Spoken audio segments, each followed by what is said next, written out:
U.S. post 9/11 wars caused 4.5 million deaths, displaced 38 to 60 million people, study show. Meanwhile, liberals Just think amazing. Go ahead. liberals think that Vladimir Putin, Nicolas Maduro has a higher kill count than Barack Obama, Donald Trump, Joe Biden. Even with the Ukraine war, still child's play. Still Putin not even close. This is why I laugh at people. Communism kills. Communism killed. Yeah. Many people, that many, like, nah. Barack Obama got more blood in his hands than Fidel Castro. And Fidel Castro went out there and went out there and put in work himself. You know, Che put in work himself. And Barack Obama still got more blood on his hands. And they literally have blood on their damn hands. So you can miss me with all that crap. These people these are the real killers. These are the real gangsters. You know, me and Nick always explain to you what is a real gangster. You know, Barack Obama, Hillary Clinton, Joe Biden. When you get a body count in the hundreds of thousands to the millions, you're not just a psychopath or a sociopath, man. You straight up gangster, and you get away with it, and you go on the TV. They just like rappers.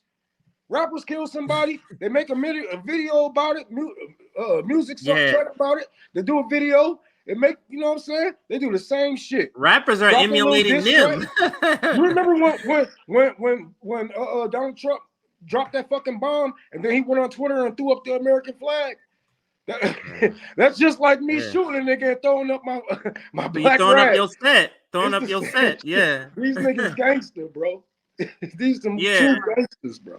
You guys, they separate. They don't think politicians are gangsters because I guess their kill count. They're like, well, I guess they don't pull the trigger. I guess so. They're like, oh well, it doesn't count for some reason. You guys think Al Capone pulled his triggers? You guys think these mafia dons is out there hacking people up by themselves?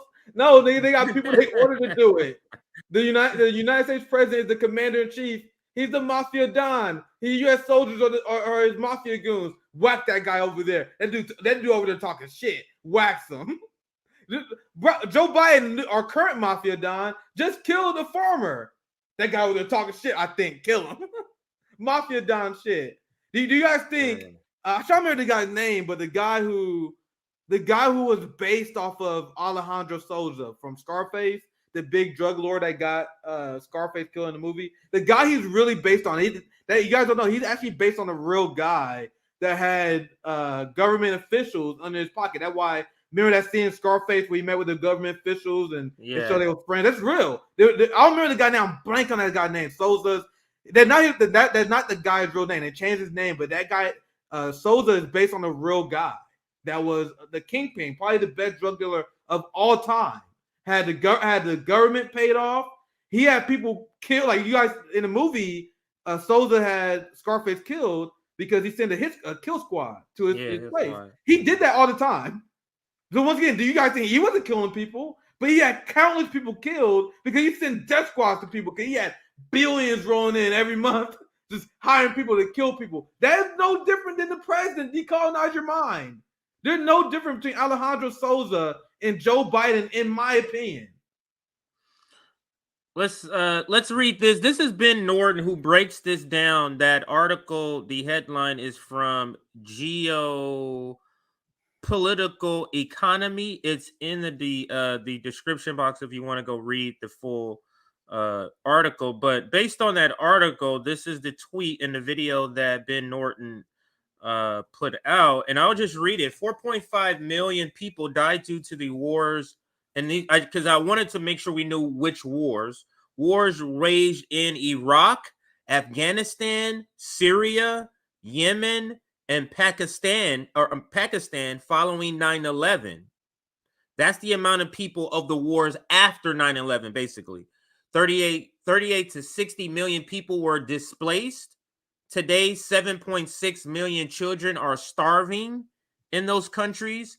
This is according to studies from scholars at Brown university. And let's let Ben kind of sum it up in this first 2 minutes of this video. It's a 5-minute video, but we'll listen to about 2 minutes of it and then get comment. The wars that the United States waged after September 11th, 2001 resulted in the deaths of 4.5 million people and displaced between 38 million and 60 million people. That is according to studies done at Brown University, which is an Ivy League school, one of the most prestigious universities in the United States.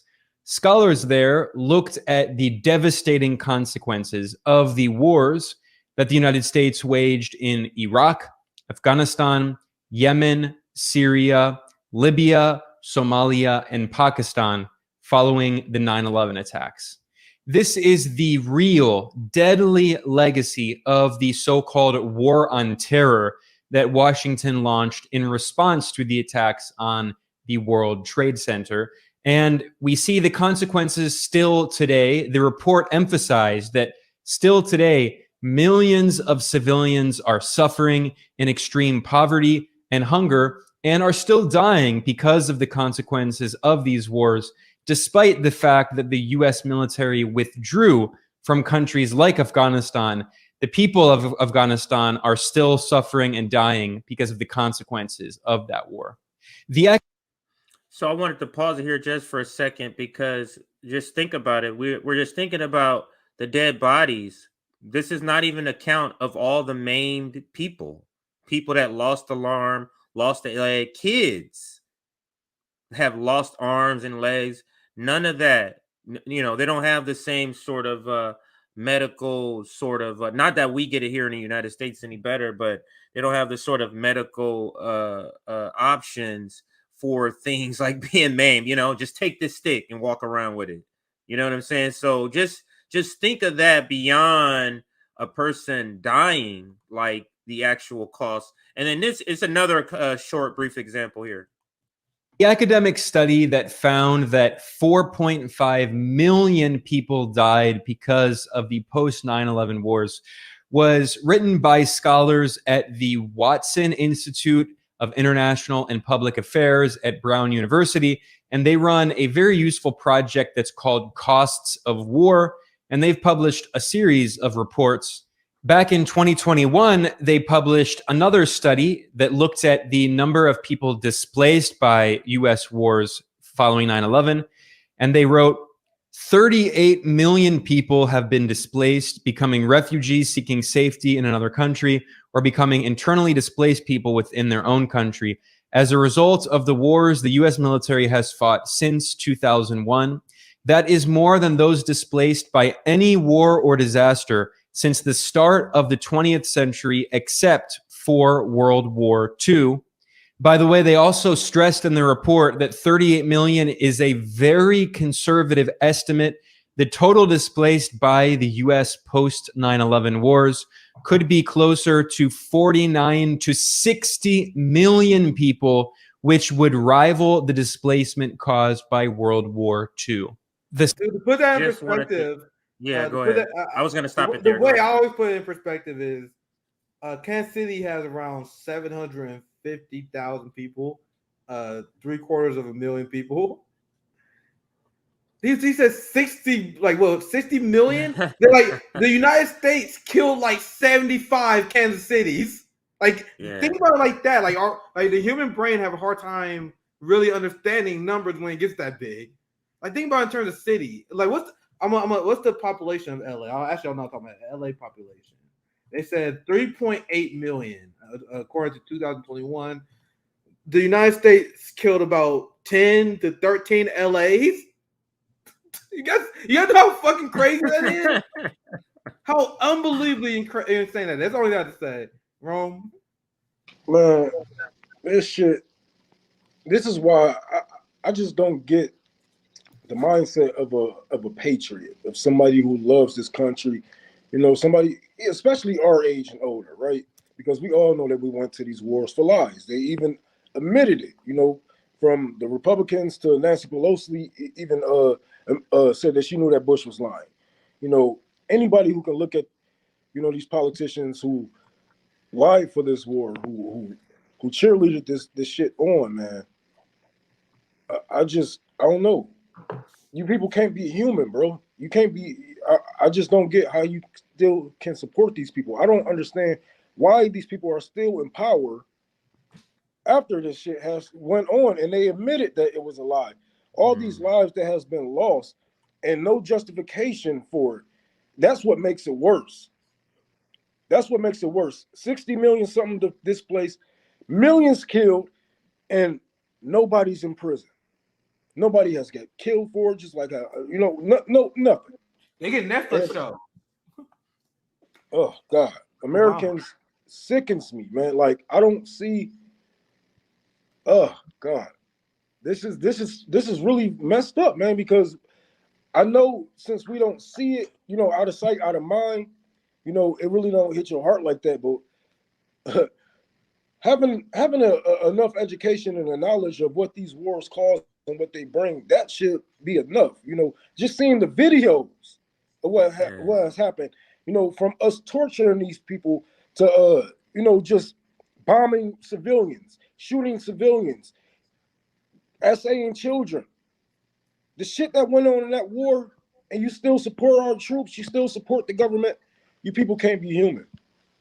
You can't be human. If you were, they have propagandized you so much now you are an android.